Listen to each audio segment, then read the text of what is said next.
नमस्कार, जय हिंद, वंदे मातरम। स्वागत है आप सबका मध्य प्रदेश के सबसे बड़े न्यूज चैनल में। तो आइए दोस्तों, नजर डालते हैं मध्य प्रदेश के मुख्य समाचार टुडे ब्रेकिंग के साथ साथ एमपी राज्य की आज की बड़ी खबरों पर। साथ ही मध्य प्रदेश के किसानों, गरीबों, मजदूरों, बेरोजगारों, आम लोगों के साथ ही एमपी की माताओं बहनों को लेकर भी बड़ी खुशखबरी सामने आ रही है।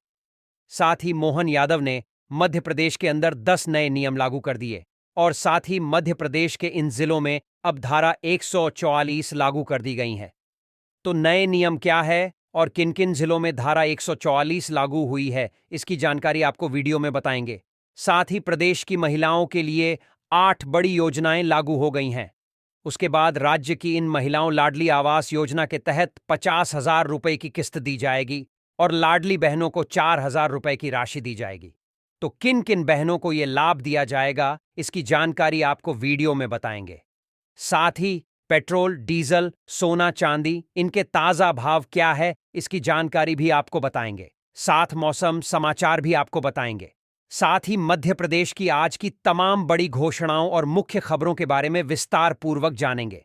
लेकिन अगर मध्य प्रदेश के रहने वाले हैं तो आप हमारे इस चैनल को सब्सक्राइब जरूर करिएगा, ताकि आपको मध्य प्रदेश की तमाम बड़ी खबरें सबसे पहले देखने को मिले। तो चलिए शुरुआत करते हैं आज की पहली और बड़ी खबर के साथ। मध्य प्रदेश में लगातार चौथे दिन मंगलवार को भी बेमौसम बारिश हुई। मुल्ताई, छिंदवाडा और डिंडोरी में दोपहर में तेज हवाओं के साथ पानी गिरा। कई जगह बेर के आकार के ओले भी गिरे। ओलावृष्टि से टमाटर और गेहूं की फसल को नुकसान पहुंचा है। मौसम विभाग ने जबलपुर, नरसिंहपुर समेत 13 जिलों में ओले बारिश का अलर्ट जारी किया है। वहीं अनूपपुर में रेड अलर्ट है। इन जिलों में 30 से 60 किलोमीटर प्रति घंटे की स्पीड से आंधी भी चलेगी। पिछले 24 घंटे के दौरान मध्य प्रदेश के बालाघाट, सिवनी, अनूपपुर, मंडला, शहडोल, छिंदवाडा, डिंडौरी, उमरिया, रीवा, बैतूल समेत 6 शहर और कस्बों में कहीं हल्की तो कहीं तेज बारिश हुई। ओले भी गिरे। बालाघाट के तिरोड़ी तहसील में सबसे ज्यादा 3 मिमी यानी 2.5 इंच बारिश दर्ज की गई। साथ ही नजर डाले अगली एक और बड़ी खबर पर। देश में इस बार होली सोमवार 25 मार्च 2024 को मनाई जाएगी। इस पर्व पर देश के ज्यादातर राज्यों में बैंक बंद रहेंगे। इसके साथ ही चौथे शनिवार के कारण 23 मार्च और 24 मार्च को रविवार के कारण बैंकों में कामकाज नहीं होगा। यानी इस महीने 23 से 25 मार्च तक लगातार 3 दिन बैंक बंद रहेंगे। वहीं 29 मार्च को गुड फ्राइडे पर भी बैंक बंद रहेंगे। मार्च के आखिरी 10 दिन यानी 22 से 31 मार्च तक अलग अलग जगहों पर कुल 8 दिन बैंकों में कामकाज नहीं होगा। साथ ही नजर डाले अगली एक और बड़ी खबर पर। मध्य प्रदेश सरकार में नगरीय प्रशासन मंत्री कैलाश विजयवर्गीय ने कहा, एमपी में कांग्रेस को लोकसभा उम्मीदवार नहीं मिल रहे हैं। इंदौर, जबलपुर, उज्जैन और बहुत सारी ऐसी जगह हैं जहां इनके पास कोई उम्मीदवार नहीं है, कोई लड़ने को तैयार नहीं है। उन्होंने कहा, अब की बार शुरुआत छिंदवाडा से होगी। छिंदवाडा भाजपा की जीत में रोधा नहीं है। विजयवर्गीय ने यह बात मंगलवार को छिंदवाडा में कही। वे जिले के 3 दिवसीय प्रवास पर हैं।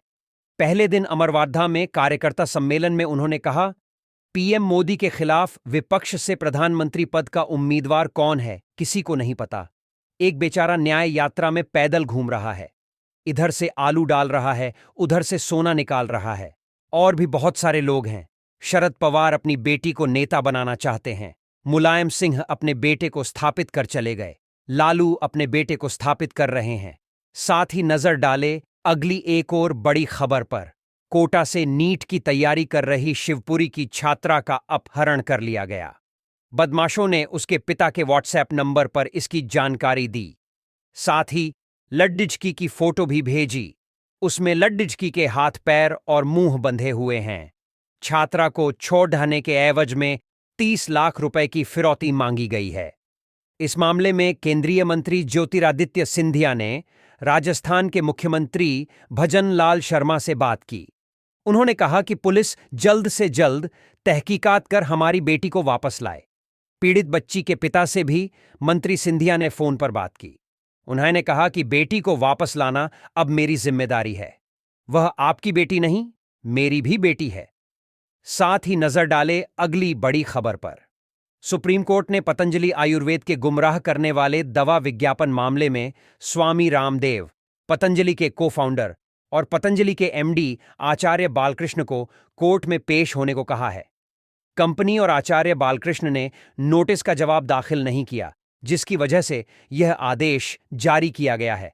अब उन्हें अगली तारीख पर कोर्ट में पेश होना होगा। कोर्ट ने नोटिस जारी कर यह भी पूछा है कि उनके खिलाफ क्यों न अवमानना की कार्यवाही शुरू की जाए। जस्टिस हिमा कोहली और अहसानुद्दीन अमानुल्लाह की बेंच ने इस मामले की सुनवाई की। इससे पहले 27 फरवरी को इस मामले की सुनवाई हुई थी।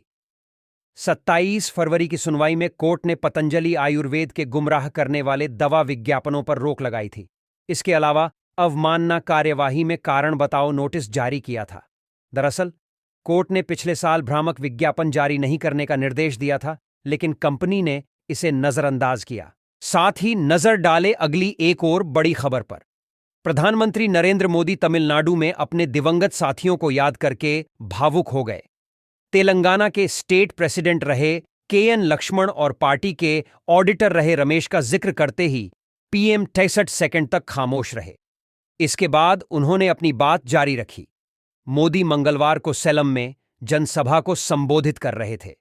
मोदी ने कहा, तेलंगाना के स्टेट प्रेसिडेंट रहे के.एन.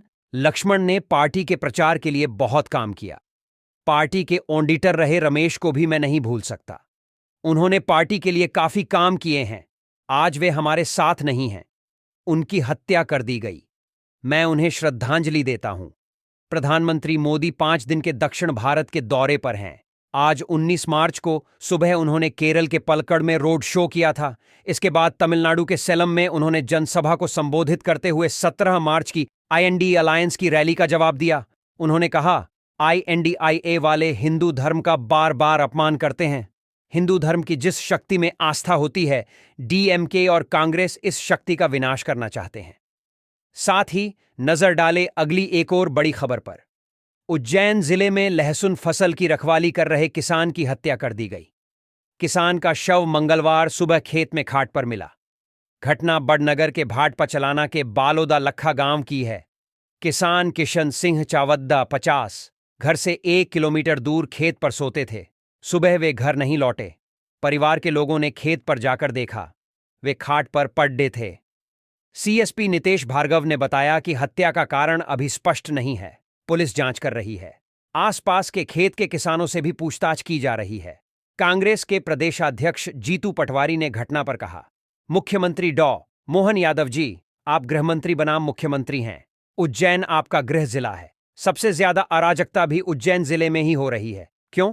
उन्होंने एक्स पर लिखा, मध्य प्रदेश के लिए तो संभव नहीं हो पाएगा।